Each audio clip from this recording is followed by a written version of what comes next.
Yang mana satu kamera nih? Saya Harun bin Ismail. I'm the longest serving board members, lebih kurang selama 26 tahun di Asian Supply Base.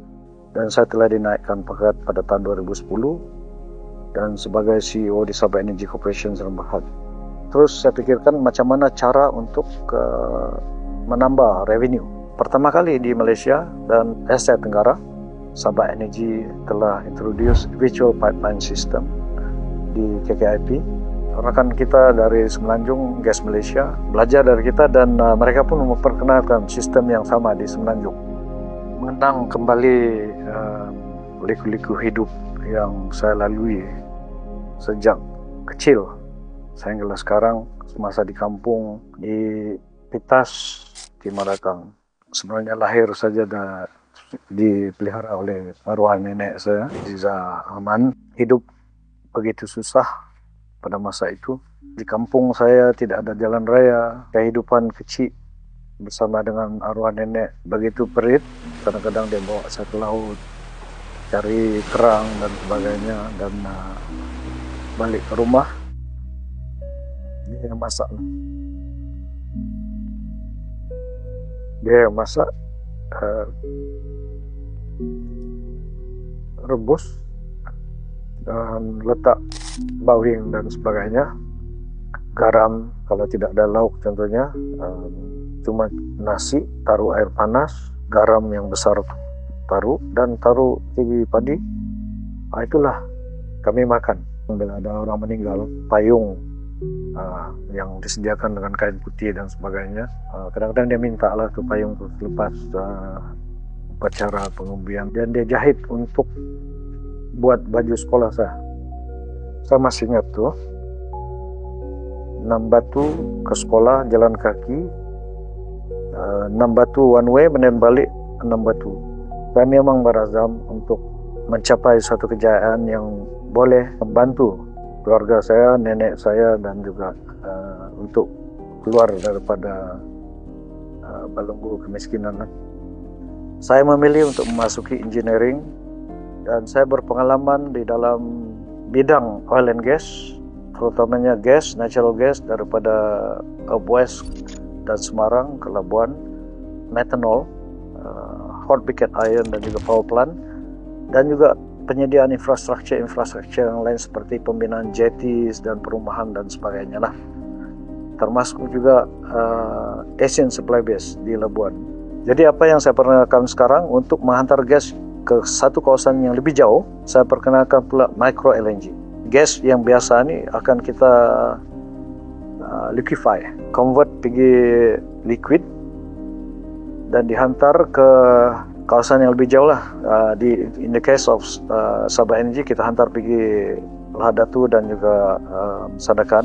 The palm oil refinery itu, daripada menggunakan diesel kepada natural gas. Sebab natural gas ini adalah satu produk yang bersih dan murah dibandingkan dengan diesel.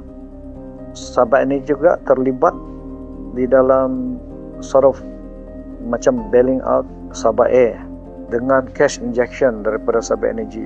Permulaannya dalam 15 juta untuk menghidupkan Sabah Air pada masa itu. Kita juga terlibat dalam setting up Sazma Air. Jadi saya pernah jadi pengurusi di Sabah Air, saya pernah jadi pengurusi di Sazma Air. Sazma Air adalah satu syarikat yang ditubuhkan joint venture. Pada masa saya pengurusi Sazma Air, saya telah menawarkan untuk membeli yang 40% Uzma ni.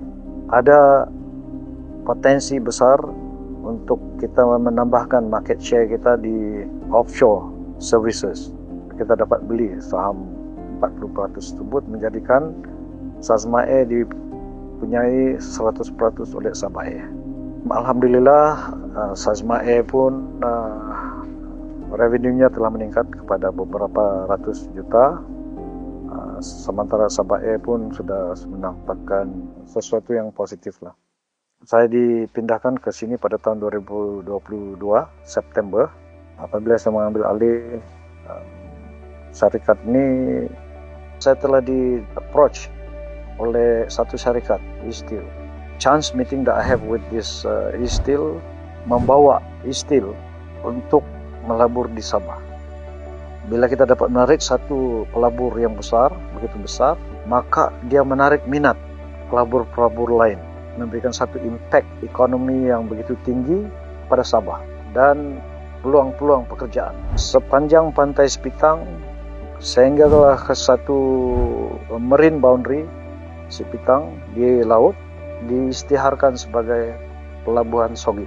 InsyaAllah nanti akan menjadikan pelabuhan ini sebagai satu pelabuhan yang terulung di Sabah lah, dengan pengalaman-pengalaman yang ada, apa yang saya telah buat di Sabah Energy, Sabah Air, Sazma Air, dan SOGDC.